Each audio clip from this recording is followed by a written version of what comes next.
Hello, and welcome to Say Yes to Holiness podcast. I'm Christina Simmons, your host, and today I have two wonderful guests. So you get two, one for the, I just forgot the phrase that I was going to say. Two for the price of one. Thank you, Matt. I appreciate it. So Matt and Erin Ingold from Metanoia Catholic are here with me today, and thank you for coming on to the show today. Thank you so much. Yeah, this is wonderful. Awesome. You and I, we connected over a year ago, and we've been talking about this, and so it's great to finally connect and do what we said we were going to do over a year ago. Yeah, definitely. And in that year, it's been absolutely wonderful. I was sharing before we jumped on how wonderful it's been to watch your apostolate continue to grow over this year and the different things. So I'm excited about my community being able to hear about what it is that you're doing and being able to learn about how it is that you all might be able to continue to help them on their journey to sanctity. So usually I'll start out and just ask those who come on the show to share a little bit about your own journey, however you feel comfortable, about where you kind of encountered our Lord in your own journey and how it's kind of brought you to where you are today. Sure. I could tell you that my family grew up Catholic, grew up in a convert family. Family went to Medjugorje when I was back in the 90s. And it's a watershed moment. We were Lutheran prior to that. My father was really a fallen way Catholic. Mom was a Methodist. They met in the middle, they said, became Lutheran. But that was a transformative watershed moment for the family. And we came back, really came into the fullness of the church. And so I really always grew up in a very passionately Catholic family. But I had my wayward time also. And it was in my college years, my mom put in a CD by Christopher West on the theology of the body. And it was the first time, that was my watershed moment, hearing just about the beauty of our desires, what sin has done, but what Christ the Redeemer has done, has come into the world to do, not to crush our desires, where I thought, that's what I thought Christianity was all about, dismissing our desires. It's a lot more Buddhist, actually, but really bringing them to fulfillment. And so that was a little bit my personal journey to really, I guess, coming into my own in my Catholic faith. How about you, Erin? Yeah. I grew up in a faithful Catholic family. My friend, I went to a public school, and all my friends used to laugh and be like, "Oh, you're going to have to stay home on Good Friday night and watch Jesus of Nazareth." It was like this old VHS, tape that my parents taped from like late 70s. I mean, the thing was so old, and it was true. I mean, that was kind of how I grew up. I went to Franciscan University of Steubenville. That was really my own conversion. I studied theology there and left there, was a youth minister for about 6 months, and then went to become a hairstylist. But I really loved connecting with people, talking with people, pretty much coaching people, not necessarily getting paid to coach people, but getting paid to do their hair, but was kind of covertly coaching them in a Catholic way. It was really cool to see what people would share. But yeah, that's my story. Obviously, I'm leaving lots of stuff out, but the Lord has always been working in my life. And I feel like just directing me towards this, where I am right now. Yeah. Awesome. So I myself am a convert, and many people are aware of that. And I went to Marquette University in Milwaukee and studied both history and theology, and the theology came as a result of my history. And also that was huge of coming to my own conversion. So it's beautiful to hear how the Holy Spirit brings us together into his church, and then, uses our gifts and our talents. And so wanted to ask you guys particularly, how is it that you kind of got to where you are with doing Metanoia Catholic? You share a little bit about it on your website, but always like to get the, as Paul Harvey used to say, the story behind the story. So how is it that you guys got to where you are from your own conversions to doing what you're doing today? Sure. Erin always makes sure that Matt makes sure it's the abridged origin story with that. So I think the short of it is, I was in the military, and then once we got married, I transitioned out, entered into ministry, but we ended up finding ourselves, and then I moved on to a secular job. We ended up finding ourselves doing a lot of work in the church. I was a DRE. Erin was a youth minister. We were teaching theology of the body and young adult ministry and confirmation classes, just very involved. It was our parish. And it was taking us a while to have a child. And so we just felt this extraordinary call to be parents there. And eventually the Lord did bless us with a child, and we took a step back from a lot of that work in ministry. But when we took a step back, there was a longing that was still there. And something just was missing. And we ended up encountering friends of ours. One of them went to Steubenville with Erin. They were into coaching, and they actually were just getting started. And there was something about that experience with them that was in an evening, just having dinner, where it was like, whatever they got, I need that. Because there was just a point in my life where I just felt kind of like life was happening to me. Stagnant. Yeah, Bored. we were stuck. And so I remember going the next day to this, calling this guy up and saying, hey, can you meet for coffee? And then sitting across from him saying, I don't care how much this program costs, I want in. We were in the red every month at that point financially. And I just knew something needed to change. And I did not want to be the same person I was a year from now, 6 years from now. Something needed to change. And so we started in the secular coaching program. And I can tell you what, like, it was just amazing. Some of the very practical life skills that we started to pick up on, and just becoming students of our own mind and better at mind management. And this was something where we're just like, this is so good. It's got to be here in our Catholic faith. There's got to be an offering out here that's Catholic coaching. Right. Erin did some research. What'd you find?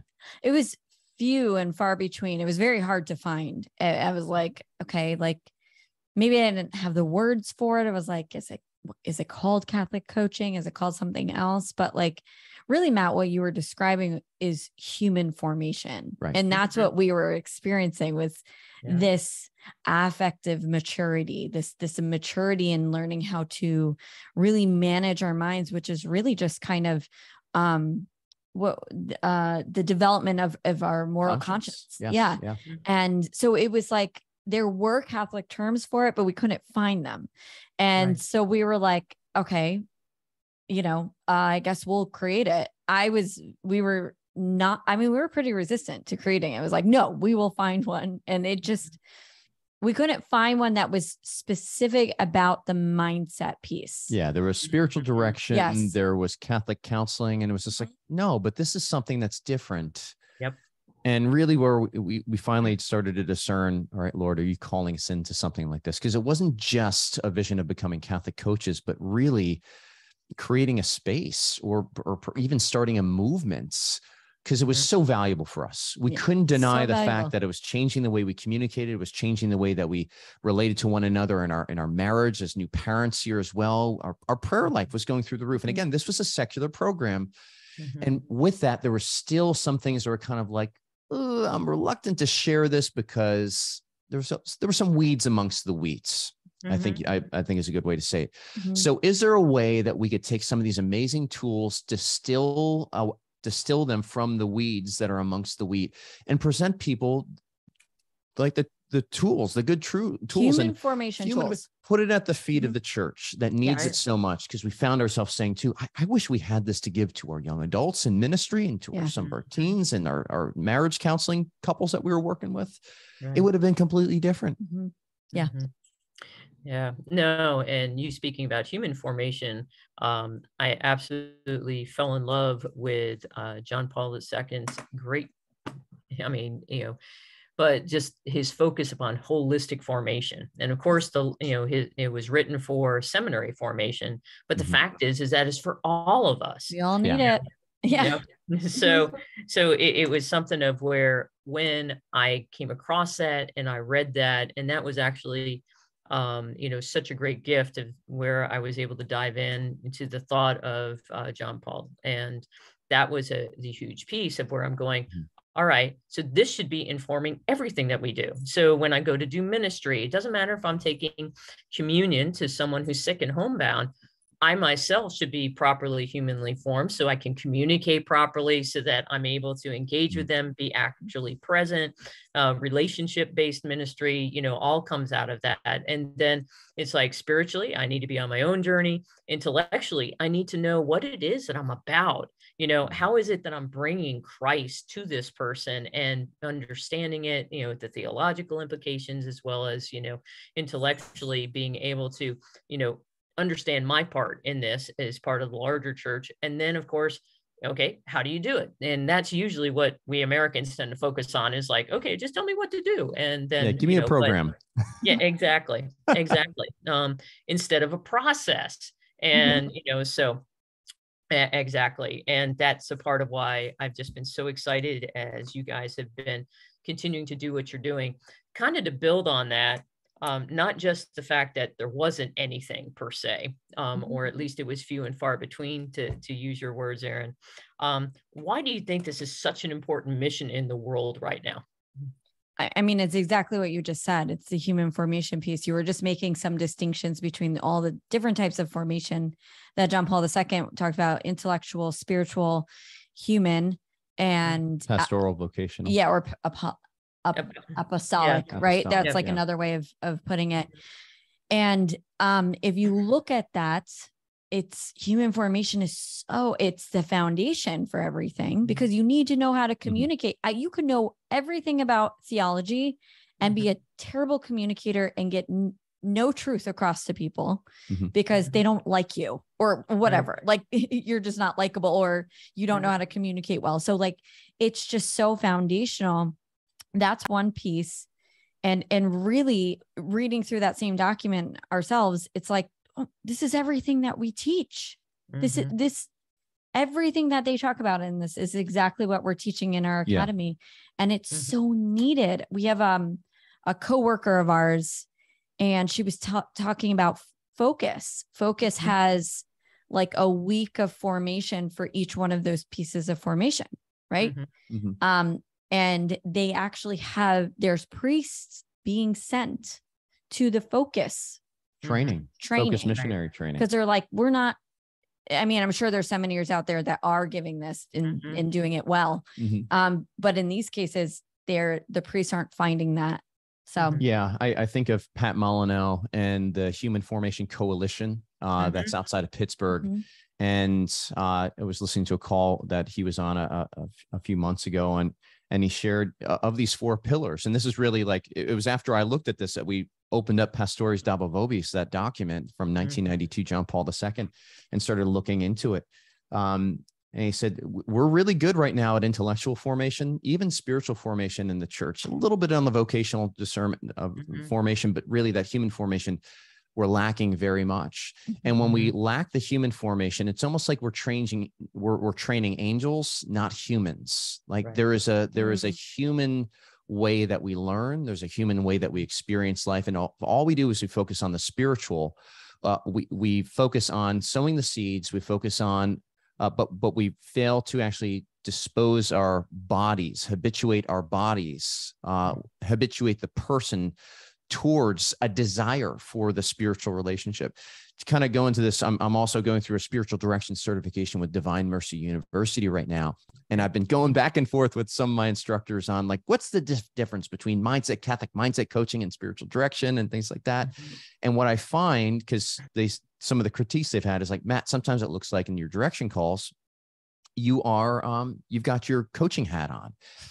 And I'm realizing that Shame. I do. And the reality is I do, but it's because I recognize that if I'm directing somebody, right, and the goal of that direction is to help bring them to an encounter with Christ and grow a relationship with Christ, if they are holding on to a lie or a thought error or a cognitive distortion that we can use with our God-given reason and a well-informed conscience and affective maturity, as John Paul II talks about in that human formation, we have to focus there first to kind of bring that to some sort of loosen that so the person is free to enter into the relationship with Christ.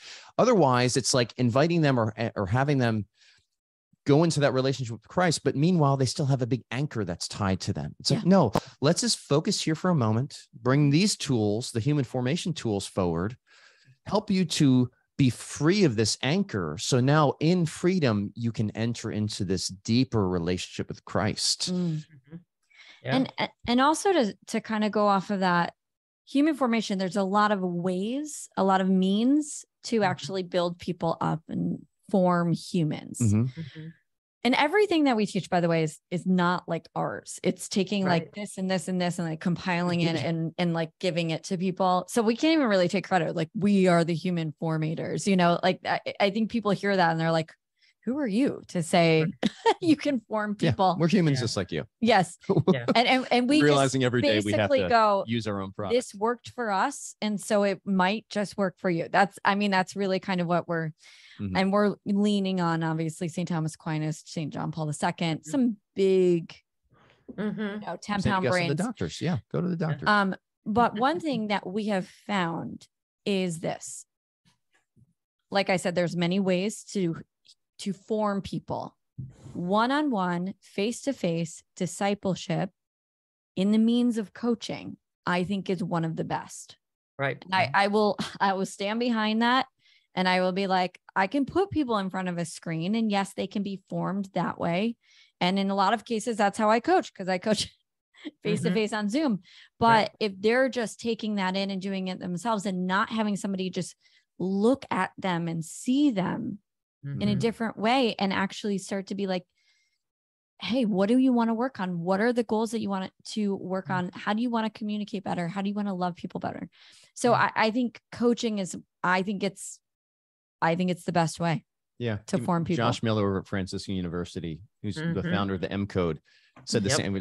Going back and forth with him on LinkedIn. He's just like, I think this is the new evangelization. I think this is the new way going forward. Catholic coaching is going to have a huge part of church renewal and parish renewal.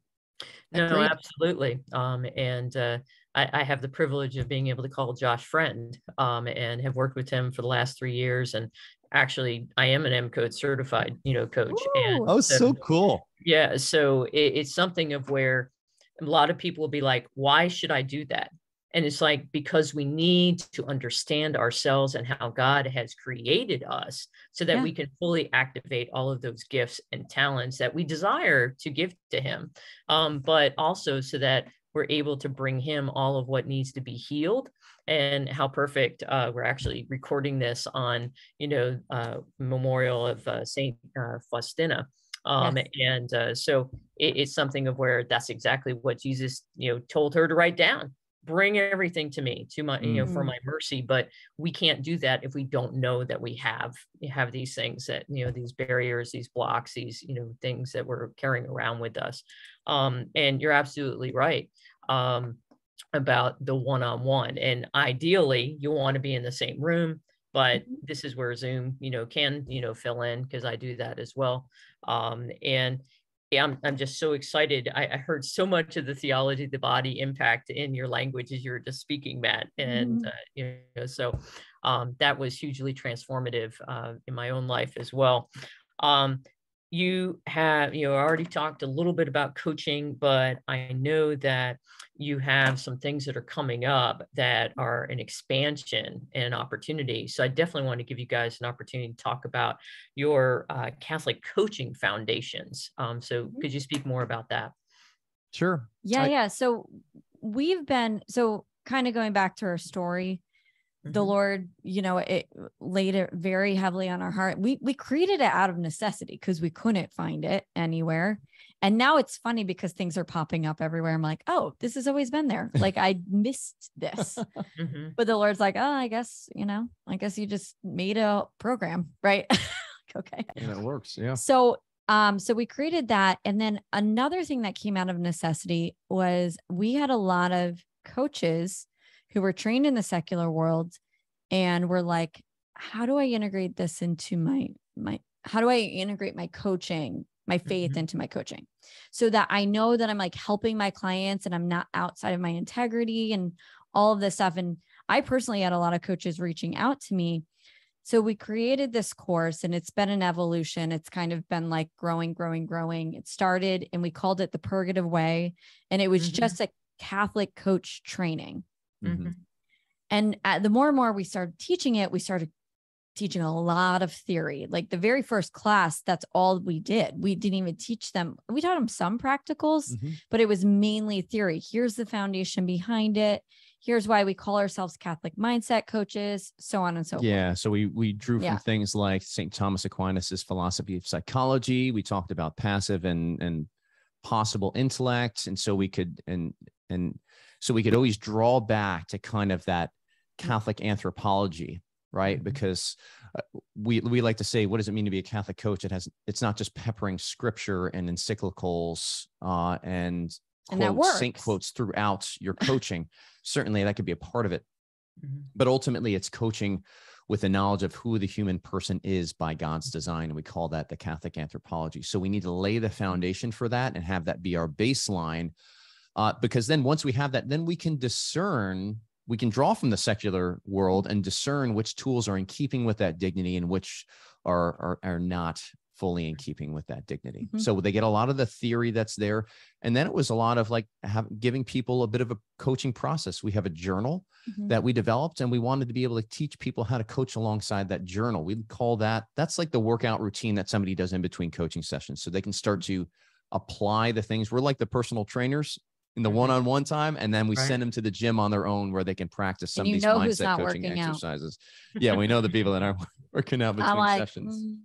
Look at, I give you a daily routine and you have not been doing it, or you have been. I don't know. It was also like, okay, how can we bring our temperaments into consideration when we're coaching somebody, and what their temperament are, what our temperament is, and what are the ways that those things interact or can clash? And like the whole process is just growing in awareness for the coach, growing in awareness of their own dignity and their own anthropology, coming to accept that and all the beauty that is, so that they can see their clients as such as well. So that Purgative Way eventually evolved into just teaching theory to teaching some competency skills, to the point where we actually had drills. And we realized that sending people to drills and theory all at the same time for really an executive training program can be a bit overwhelming. And so we took what we had in Purgative Way from the theory standpoint, and we broke it out as Catholic coaching foundations. And so people can go through that. It's a self-paced course. They can really get the Catholic anthropology theory and a lot of the skills in theory. And I say, making a distinction between in theory versus in practice and growing in competency, because that's what the certification program that we're going to be unveiling. We've actually got a group that's going through right now. That's kind of a closed group. That's going to be our first certified group, about 25 men and women that are going through it right now. But the theory is going to be something that's part of this, this certification going forward. It's a lot of growth, a lot of information. And so another reason why we did it, we split it up, is because it's actually, I think it's just easier on the human brain. Like, you know what I mean? Like when you're kind of laying the groundwork, you want to know what the theory is first, so that when you enter into that practical mode, you're like, oh, this is why we're doing it. You're not learning it all at the same time. It can be a little jumbled. It's a systems approach to training. Yes. But like, we recognize also that this is, Catholic Coaching Foundations is not just an intellectual. We didn't want it to just be intellectual formation. Now, it can be that's an important part of it. But again, human formation happens human to human. So we wanted to make sure that as people were taking this in, they have opportunities to get coached one-on-one. They have access to our academy, which is really our community membership, where we have a lot of workshops, group coaching, one-on-one coaching opportunities, discussion groups as well. And then we created also some exclusive offerings for the people that are in that CCF, Catholic Coaching Foundations, and our certification alumni, where they can just have ongoing group coaching for life. Really, that's a part of that package, because but the community is we're only going to be able to form others to the extent that we've been formed ourselves, and we got to be clean. we got a lot of stuff that's showing up here, and let's get the brooms out and clean up those minds on a regular basis. Yes. Yeah. And it's so helpful to be in a supportive community when you're doing that, when you're actually entering into this discipline. Like Matt said, you don't have to go on and get certified after that. Some people walked away and they said, this is enough. And yeah, I got my other certifications, and yeah, and I love it. To be in And integrity. thank you for that. And so like, that's kind of it. That's one thing. And then we also have our certification, our, I guess, official grand opening certification that will be starting in the spring. And we really look forward to that. We're taking everything that we've ever taught and adding more and combining it and putting it out there. And so we look forward to that. Yeah, we can't coach them all. And that's really where they learn competency. It's not just the intellectual formation behind it, the theory. It's like, now we're going to drill you. Matt was a Marine. I don't want to say was, former Marine. They never say they were. And so we take a lot of what you learned, even in my own coaching. Yeah. Working in a schoolhouse environment myself, Yep.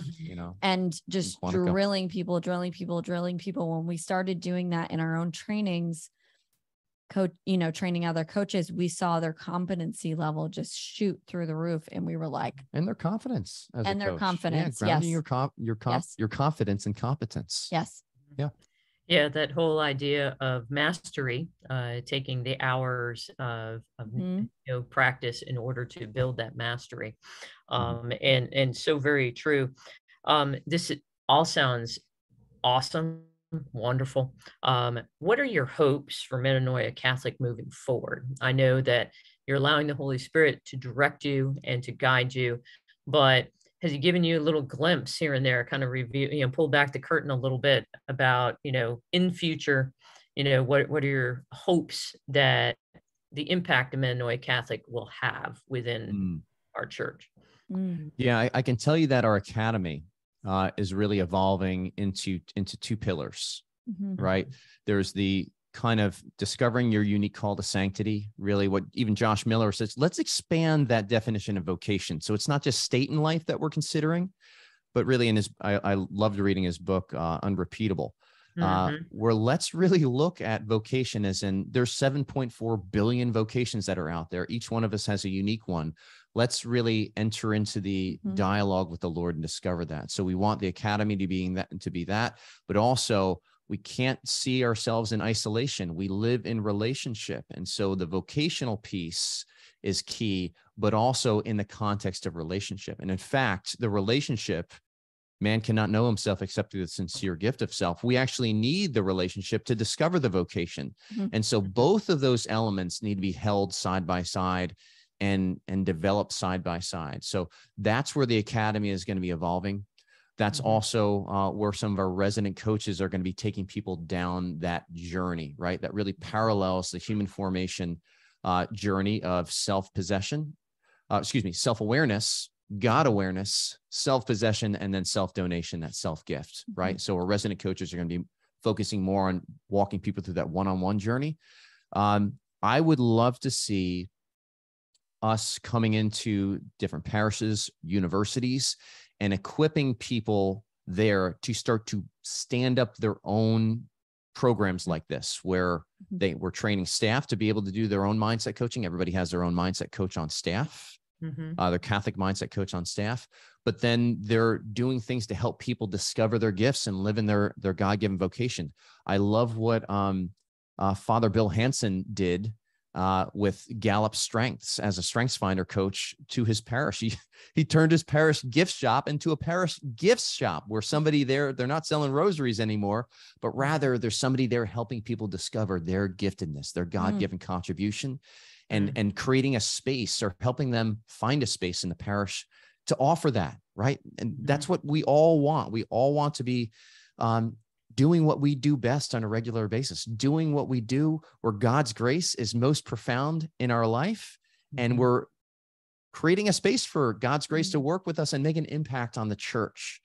That's some of my ruminations going on. How about you, Erin? You got him excited. Yeah, I awesome. really, and I want to speak to the mindset thing because I think this can be a kind of a trigger word for people. Mindset, they hear it and they're like, secular, and really what I want to say, I want to speak in Catholic language. It's our it's our intellect, what we are thinking, but also realizing where it leads us, like realizing the trajectory of it, like, where are these thoughts leading us? What affect is coming from it? And what actions are coming from it? Are we growing in vice or virtue? Every Catholic needs to understand custody of the mind. That's literally St. Ignatius's second week, fifth rule of discernment that you described there. See, and I didn't even read that book recently. I think the last time I read it was 20 years ago. So Right. Matt does all the reading and the spiritual in the I'm going through my certification. St. Ignatius. Yeah. But yeah, so like that is what I want everybody. And so when you hear Catholic mindset from us, Metanoia Catholic, that's what I would love. I would love for this to be in Catholic apostolates, Catholic organizations. I would love for them, for as many people to have access to our academy as possible. That's who our academy is for. Everybody gets the coach training and the academy mixed up.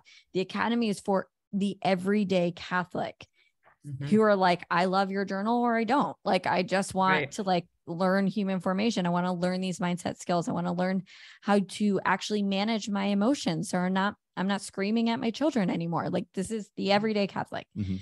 So we want to be able to make that accessible to as many people as possible. It is the most scalable thing that we have right now. And so, and we have great coaches in there, awesome coaches in there. It's not just us. We have so many. Yeah. We keep seeing the breakthrough stories. Yes. And so, yeah, I'd love for at least people to know about it and get curious about it, I guess. So speaking to that, where can people go and learn more in order to be able to get started with renewal, especially of their mind? CatholicCoaching.com. CatholicCoaching.com. You can go to metanoiacatholic.com, but nobody knows how to spell metanoia. So CatholicCoaching.com will give you, you can check, explore that there. You can see our coach training tab that talks about Catholic coaching foundations. There's a webinar there that you could watch to get an idea of what's included therein. We have Get Training, Get Coach, where you can either join our academy or you can explore some of our resident coaches for one-on-one coaching opportunities. We also have a podcast. So like, if you're kind of like just the Catholic Coaching Podcast, but it's very simple. We did not want to confuse people. The Catholic Coaching Podcast, you can go there, listen to if you just want to dip your toe in the water and be like, what is this all about? Go check that out on our page, our website. I always say the words wrong. Our website. You can find the podcast there as well. Yes, you can find the podcast there, but also you could get a free download of our mindset journal, because that is the thing that keeps me clean. That mental hygiene, right? That we kind of like help people grow in that ability to be hygienic in our minds. That is renewing of the mind. Yes. That is my daily work. And so you can actually get a free download of that journal on our website. Oh, awesome. Well, I'll definitely put that in the show notes so that people can track it down in case they weren't able to write it down as they're listening or watching us today. So just kind of, you made mention, Erin, as we're finishing up, I always talk to people about, what is it that really has helped you, has been key for you in living out the life God created you for. And I've heard you talking about custody of the mind and your journal. But if you were to had to pick one, what would it be? The journal's the practical. I guess you would say custody of the mind is probably the result of the journaling. Okay. Right. I don't want to be like proud and be like, oh, I'm always, have this virtue of custody of the mind, but that's kind of like the ideal result from the journaling. So practically speaking, it's that. And then also being mindful of the information that's going into my mind. So like, kind of like being mindful of like certain podcasts that I listen to. Like I kind of, there are some that I'm like, want to listen to politics, like figure out what's going on in the world, but I listen to those minimally. Like I have certain days and I'm like, I'm not going to go coach somebody. It's temperance. Yeah. Temperance. Right after that. So so just being mindful of what's going in my mind. And for you, Matt, what's been key for you on your journey? Oh, and of course the sacraments. I should have said that. Oh yeah. Well, and it's assumed. Yeah. so what I have found was that as I've been doing the journal work and growing in the custody of my mind, I am finding that I'm actually not doing it as frequently, but I am also feeling this draw to the Eucharist more.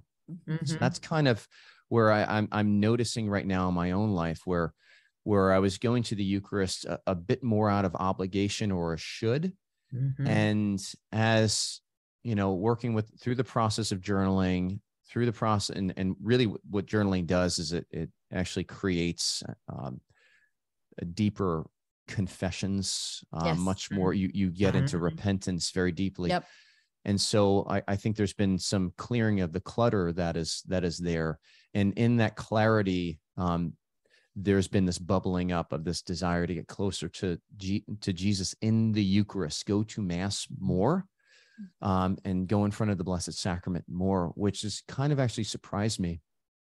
And it's just, and I guess the surprise is like, well, of course, but it's different from when I was just going out of routine before. Or out of obligation, or out of some sort of obligation. Yeah. There's a real intimacy that's there, and a growing relationship. Yeah.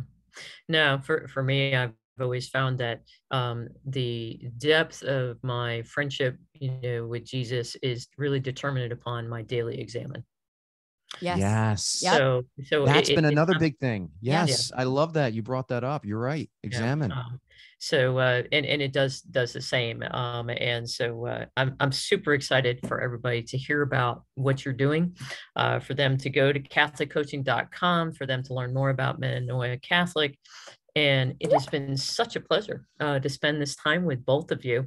Any parting thoughts or any takeaway that you want our audience to keep in mind as they move forward, even if they never go to your website? What's one thing that you want them to remember? Okay. If us talking about becoming a coach and this ability to coach, this competency to coach, if it kind of struck you at all, interiorly, if it moves something, if you're like, oh, that's kind of interesting, I would actually suggest you come to our Catholic Coach Week. Yes. Okay. And that's really just a place to try on coaching for a week.